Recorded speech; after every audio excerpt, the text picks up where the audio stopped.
Hi guys! Good afternoon!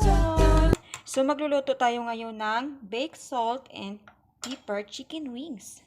So maglalagay tayo ng salt, of course. Kunti lang para hindi siya maalat.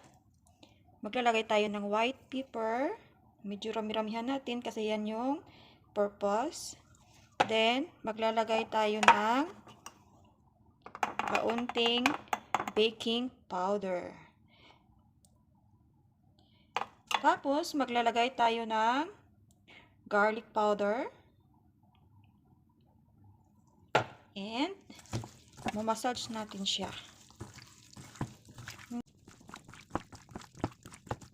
Magdagdag tayo ng ingredients. Kahit wala sa recipe, lagyan natin siya ng garlic para mabango. Halo natin siya ng mabuti.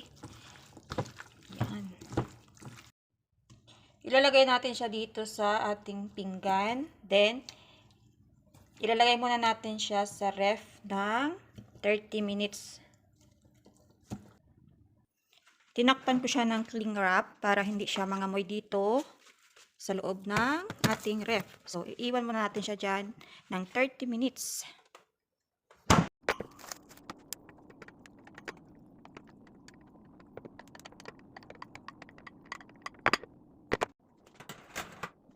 So, i-bake natin siya ng 20 minutes.